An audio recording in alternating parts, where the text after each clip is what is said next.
Vážený pane prezidente správní rady, vážené kolegyně, vážení kolegové, vážení hosté, milí studenti a milí studenti, to především.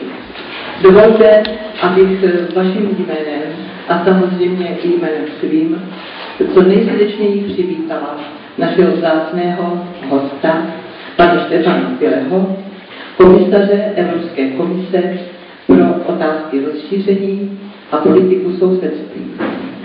Pan Štefan File, eurokomisař, přijal naše pozvání.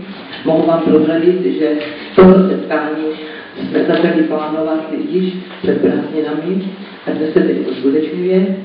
Přijal pozvání k návštěvě naší školy, už se nám říkala před chvilkou, že je to druhá jeho návštěva školy, a také přijal pozvání k přednesení přednášky na téma, které je úplně přesně šité na míru naší školy, to znamená zahraniční politika Evropské unie a podpis Lisabonské smlouvy. Lépe řečeno po podpisu Lisabonské smlouvy. Pane eurokomisaři, pane Štefane File, je mě opravdu velikou ctí a velikou radostí, že jste mezi námi. Já děkuji pěkně za tohle milé pozvání a zdravím vás nejenom tady v aule, ale také v Bratislavě, Olomouci a v Českých Budějovicích. Tak, několik špatných zpráv na začátek.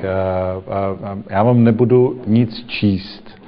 To znamená, nepřipravujte se na nějaký velmi dobře vyvážený, hierarchicky postavený projev, kdybych vás ale si myslím stejně asi ztratil po 5 minutách. A zkusme to postavit spíš na nějakém úvodu do zahraniční politiky a zkusme to potom postavit na nějaké interakci a dialogu o těch věcech, které spíš zajímají vás, než abych já vám vnucoval, co zajímá mě. Tak ta druhá zpráva, ta je spíš žádost, jestli dámy dovolí a jestli bych si mohl sundat sako a tak trochu tím také navázat trošičku neformálnější atmosféru, která si myslím, že by daleko víc slušela té interaktivnosti, která, jak doufám, přijde v té druhé části. Takže děkuji. Já jsem chtěl začít tím, jak to fungovalo před Lisabonskou smlouvou, o čem vlastně Lisabonská smlouva je, o čem není, a jak to funguje teď a možná si ještě spíš, jak by to asi mělo fungovat, až to všechno bude fungovat. A ono je to spíš takové složitější a složitější. Moc jste to chtěli.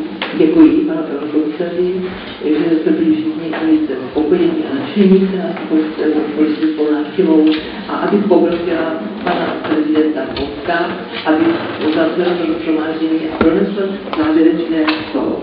Děkuji.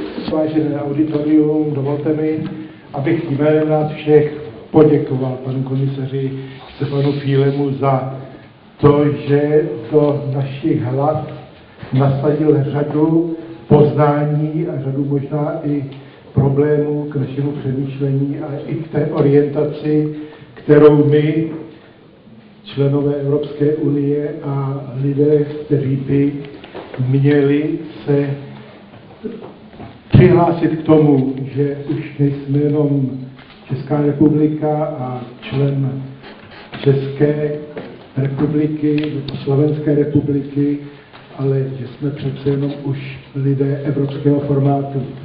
Pane komisaři, ještě jednou srdečný veliký dík. Děkuji.